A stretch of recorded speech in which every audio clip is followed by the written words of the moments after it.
Hi, and welcome back to the Histories Inc. podcast. I'm Malory Nye, and this is episode 13. This episode is going to be a discussion of the context of a particular quite short book written by King James VI of Scotland and the First of England about what he called the counterblast to tobacco, this newly discovered product from the New World, from the Americas, at the time of upheaval during the Reformations that pulled apart and reformed the countries of England and Scotland that he ruled over for the first time as the joint monarch. As this new country, or these new countries, went into a joint project, or went into their respective projects of colonialism and development of these new worlds. So, before I say anything about King James and the Counterblast to Tobacco booklet, I want to give, as some introduction, a particular story.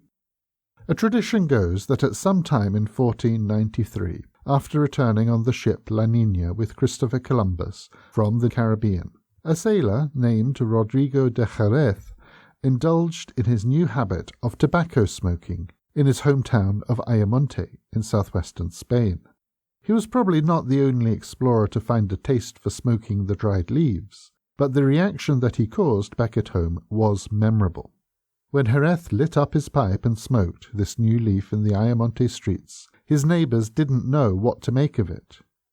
Eventually they reported him to the dreaded religious police, that is, the Spanish Inquisition, who were rightly feared. As one would expect, the Inquisition didn't take such strange smoking behaviour lightly, and they considered it to be some devilish practice that Jerez had picked up during his time with the pagans of the New World. His punishment was imprisonment for several years, either 3 or 7 years according to various accounts.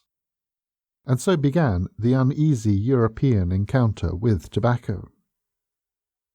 Now, fast forward 100 years, and in the early 1600s, the smoking of tobacco was still a relative innovation in England, although by the beginning of the 17th century it had spread through many parts of society. The extent of this is very clearly shown in the decision by the recently crowned King James I of England to write a tract which he titled A Counterblast to Tobacco, which he intended as strong propaganda against what he called this vile custom, i.e. vile habit. It was initially published anonymously in 1604, but was clearly authored by the king and was reprinted under his name a few years later. James's document is unusual and distinctive in 2 ways. Firstly, it is a very early published criticism of the use of tobacco, and second, it was written by a reigning monarch, that is, King James VI of Scotland and the First of England. It's not the earliest printed denouncement of tobacco, and nor is it King James's only publication, but it's still worth a quick read in itself. When the book was published in 1604, James had been on the throne of England for just 1 year. The world was in considerable flux. He had himself moved from Scotland, where he'd already been king as James VI for 20 years. The opportunities of the New World across the Atlantic had been developed for over a century by the Spanish, whilst the English were only really getting started on staking their own claims to particular places there.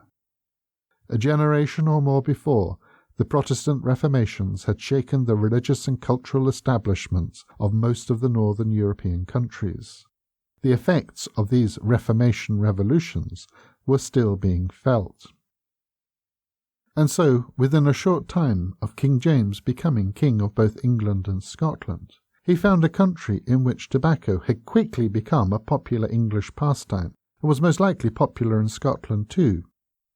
The first European experiences of tobacco smoking were by the Spanish explorers in the West Indies, when they found the native Taino Indians commonly practicing this habit of smoking. Within days of making contact back in 1492, Columbus observed in his journal that the people brought fragrant dried leaves to trade with the Spaniards. And just a few weeks later, on Tuesday the 6th of November 1492, Columbus's journal records that during an exploration of the northern coast of Cuba, he said, "The 2 Christians met with many people on the road going home, men and women, with a half-burnt weed in their hands, being the herbs they are accustomed to smoke. Slightly later, the friar Ramon Payne accompanied Columbus on his second voyage in 1493, and Columbus asked him to write an account of his observations during the expedition. Payne observed some Taino on the island of Hispaniola making the dry tobacco leaves into a powder, which they called cojioba. Thus he said, "The cojioba is a certain powder, which they take sometimes to purge themselves, and for other effects which you will hear of later. They take it with a cane about a foot long, and put one end in the nose, and the other in the powder, and in this manner they draw it into themselves through the nose, and this purges them thoroughly." The explorer Amerigo Vespucci, who also travelled several times to the New World that came to bear his name, recorded the following observations in 1499 on Margarita Island, off the coast of Venezuela. He found that the people there had their mouths full of the leaves of a green herb, which they continually chewed like beasts, so that they could hardly speak, and each had round his neck 2 dried gourds, one full of that herb which they had in their mouths, and the other of white flour that appeared to be powdered lime. From time to time they put in the powder with a spindle, which they kept wet in the mouth. Then they put stuff into their mouths from both, powdering the herb already in use. They did this with much elaboration, and the thing seemed wonderful, for we couldn't understand the secret, or with what object they did it. This new and unusual habit clearly held a fascination for the colonialists. It was soon taken up by the explorers, particularly the sailors of the ships that went back and forward across the Atlantic to this new world, and it is those sailors who most likely contributed to the spread in Europe of the use of the dried leaves. As illustrated in the earlier story of Rodrigo de Jerez's imprisonment by the Spanish Inquisition, the beginnings of tobacco smoking in Europe were not straightforward. Despite its novelty and potential dangers, the Spaniards weren't slow in taking up the habit, which soon caught on in the early 16th century. By 1565, a Spanish philosopher, Nicolas Monades, had taken up the practice and was promoting what he believed to be the many health benefits that could come from smoking. In his book on the plants of the West Indies, Monades made claims for tobacco curing ailments ranging from tapeworms, kidney stones, shortness of breath, and dandruff. A French ambassador named Jean Nicot discovered the leaves when he was sent on a mission to Portugal in 1559. He found a taste for it himself and introduced it to the French Queen Mother back home, Catherine de' Medici. She apparently found the tobacco a useful treatment for her frequent migraines, although some accounts say it was for her son, the Dauphin's migraines, and so named the plant in honour of the man who brought it to her. Hence it gained its French name of Nicotiana, which of course gave us the term nicotine. It is often assumed that it was Sir Walter Raleigh who introduced tobacco to England following his travels to the New World in the 1580s. For example, I recall the classic Bob Newhart Walter Raleigh comic sketch on this. However, tobacco had been around in England for a while before this, and the person most likely to take the credit was John Hawkins, an explorer, pirate, and slave trader who came back with tobacco from a visit to the West Indies in 1568, a number of years before Raleigh's rise to fame.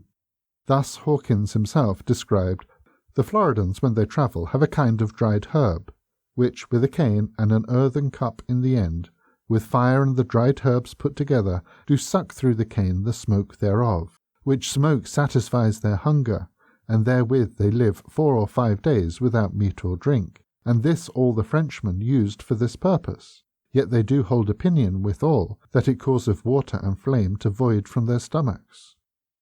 Even so, a few years later, Walter Raleigh was certainly a strong advocate of the new habit, and a shameless promoter of the leaf for his own political and financial interests. Tobacco helped to make his reputation, whilst also its popularity was greatly enhanced by his endorsement. He was the original Marlborough man. Most notable, perhaps, is the tale of the end of his life in 1618, when he calmly smoked his pipe in the hours waiting at the Tower of London for his execution. Into this we can now insert the figure of King James VI and I. It's clear from his writing that King James was not convinced by the propagandists for tobacco.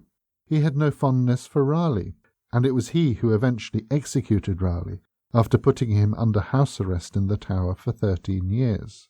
However, James's antipathy for the leaves was not solely focused on its association with Raleigh. From the Counterblast Tract, we learn that James didn't like the smell of the smoke, and he believed that it had the power to cause considerable harm, like the soot in a kitchen. He even points to an early autopsy of a heavy smoker with blackened lungs.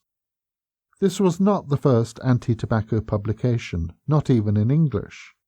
Only 2 years before James's writing, an anonymous surgeon, calling himself Philorates, had published a tract called Work for Chimney Sweepers, or a Warning for Tobacconists, in which he put forward his considered medical arguments against the leaves' supposed health benefits.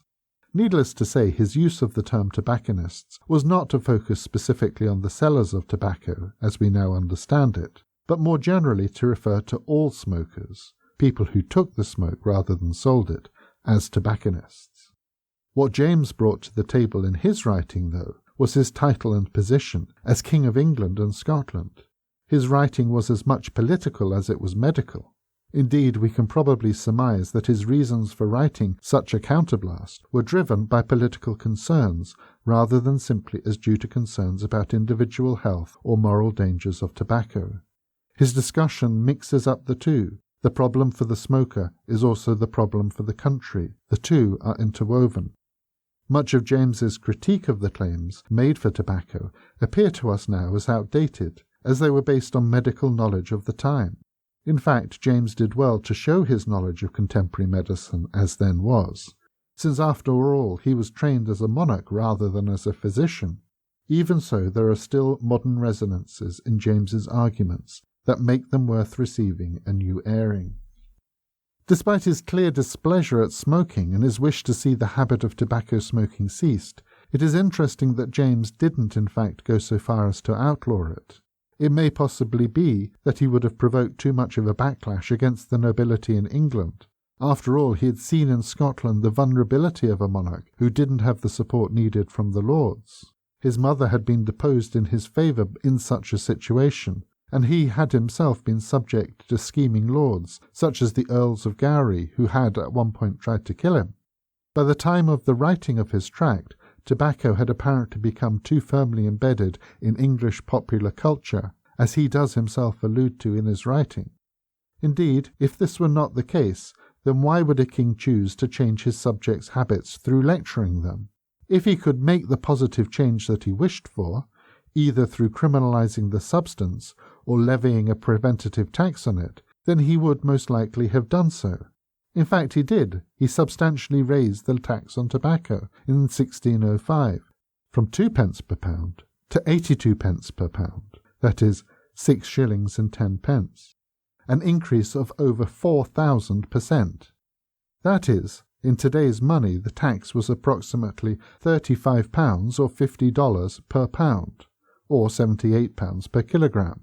It's interesting to note here that the current UK tariff on other smoking rolling tobacco is just under £104 per kilogram, so even higher than James's rate if we make the conversion.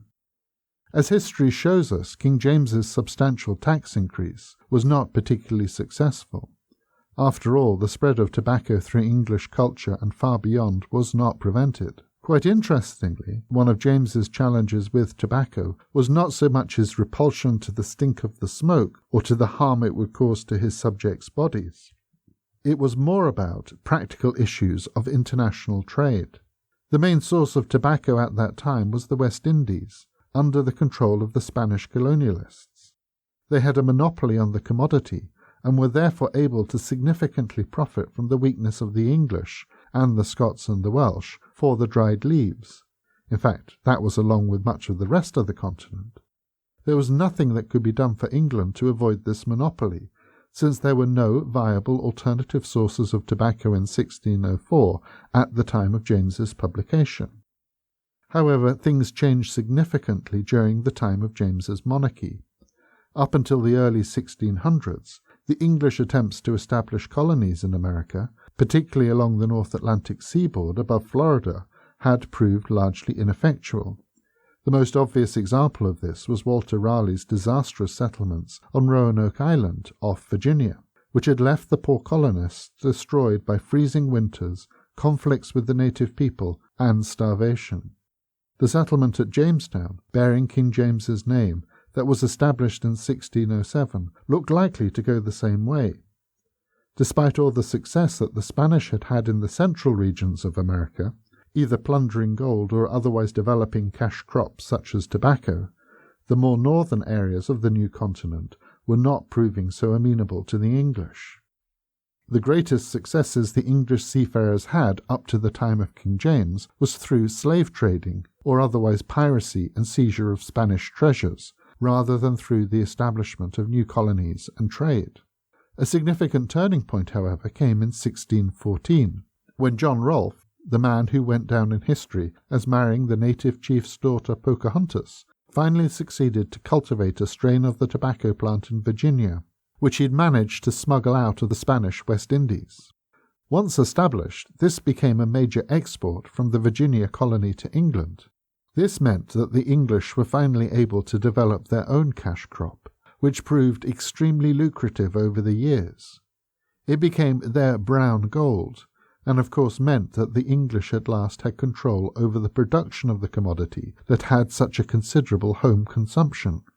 There were no more lost revenues to the Spanish, which made James happy, despite his concerns about the nature of tobacco itself. What happened in Jamestown over this issue was in many respects a forerunner of the pattern of English colonialism in North America. James decided to impose harsh trade terms to the Virginia tobacco growers, setting their selling price at an extremely low level, whilst also requiring them to fund the cost of shipment back to England. He also bound them to trade exclusively with Britain and no other partner, thus cutting them off from making better money by trading more on their own terms. It was the first tax imposed on the English New World settlers, and quite naturally it encouraged resentment. James was himself wary of this, since he viewed his relationship as monarch with the settlers as being no different from any of his other subjects, whether they be in Scotland or northern or southern England. The settlers had a rather different view. The width of the Atlantic and the difficulties of passage and communication with London meant that they felt at a further remove, and thus more free of state control. All this helped to establish patterns of perspective that eventually took shape a century and a half later with American independence, launched on the basis of the idea of no taxation of Americans without representation in British politics. In short, tobacco was one of the first things that concerned James on his taking over as King of England, and despite his clear misgivings about the substance, it was tobacco that would eventually be the source of significant British colonialism in America.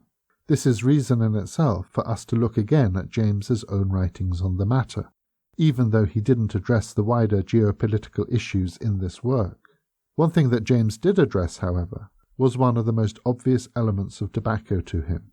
That is, it was a foreign custom that had been adopted by the English from the native people of America. James's own views on the Indians are made very clear in his tract. He had very little respect for them, and considered the people of Europe, and in particular the English and Scottish, as being of a much more refined status, or at least the nobles. He equates the Indians with the syphilis pox that the European colonialists also brought back from the Caribbean. The one was apparently the corollary of the other.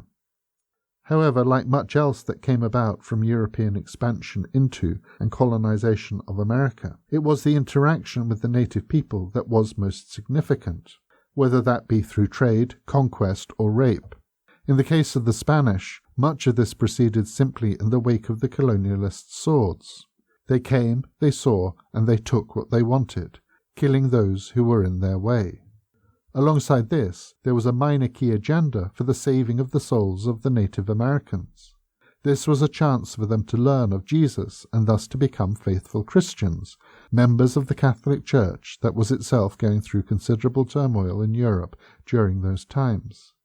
Although Christianity had already spread beyond the bounds of European Christendom in the previous millennium, to places such as India and Ethiopia, this was one of the first times that European Christianity in the form of Catholicism was implanted onto another continent.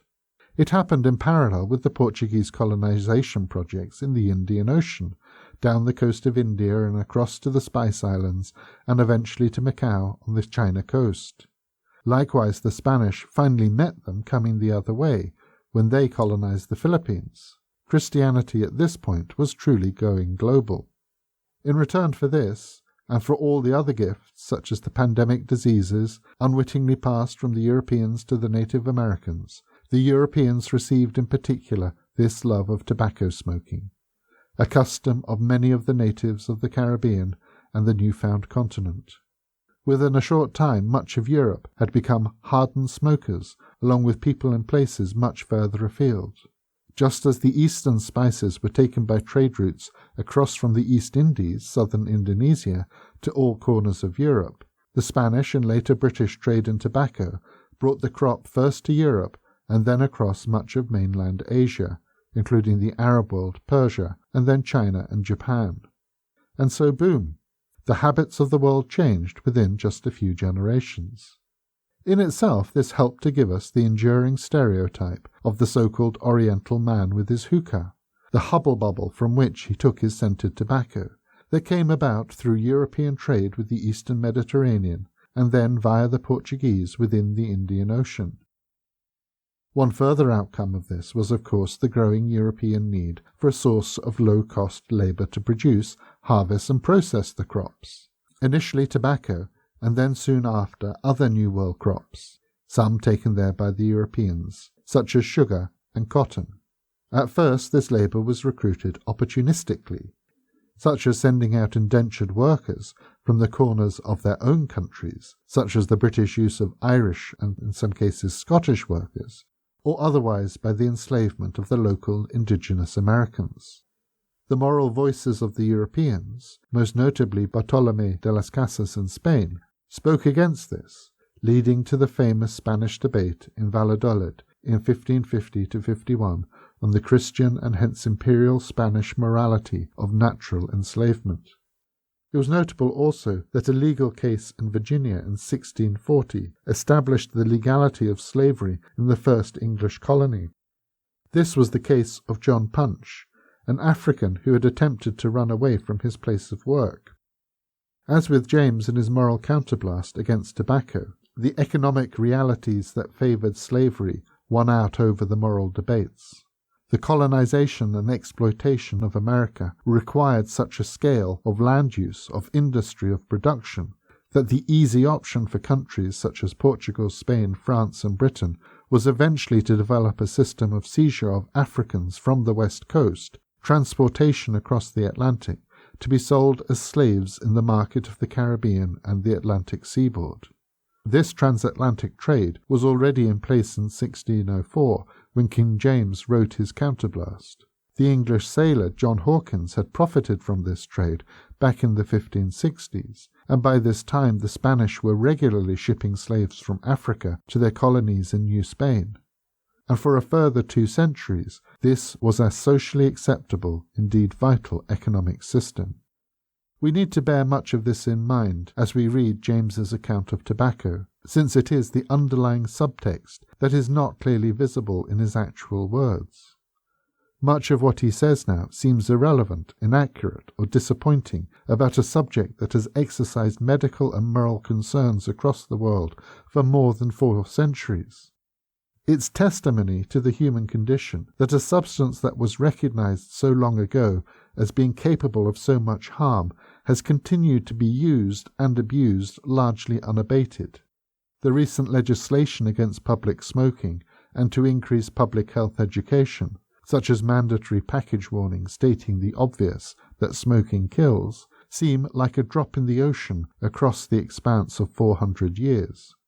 And yet at the same time, King James's complaint about having to breathe in others' tobacco smoke whilst dining rings true as much today as is in his own time. This is the importance of James's work. It is at the cusp of so many currents of history, and this book is a record that comes to us from one of the makers of that history. On one level, it's merely a curiosity, whilst on another, it's a small window into how our world came about. Contained within it are issues of the fundamental encounter with the indigenous people of the New World, the health risks of smoking, the social consequences of the habit, together with the unfolding history from the encounter between the Old and New Worlds, including slavery, genocide, economic appropriation of the resources of the American continent, and the rise of British settlers' desires for independence from the mother country. Such a history is ongoing in so many ways. So, thanks for listening today, and if you want to find out more, you can go on to the histories-inc.com website, where you get the show notes. There's also a link to the short book, a updated version of King James's Counterblast to Tobacco, which you can download to read, and further details about some of the issues that I discuss in this episode today. If you're also interested, I also produce a second podcast, Religion Bites, which can be found on religionbites.xyz on the website, which is broadly an introduction to the study of religion from a contemporary perspective, the study of religion and culture, or religious studies. I hope you enjoy listening to that as well. So that's all for today, and I'll see you again in the next episode. Bye for now.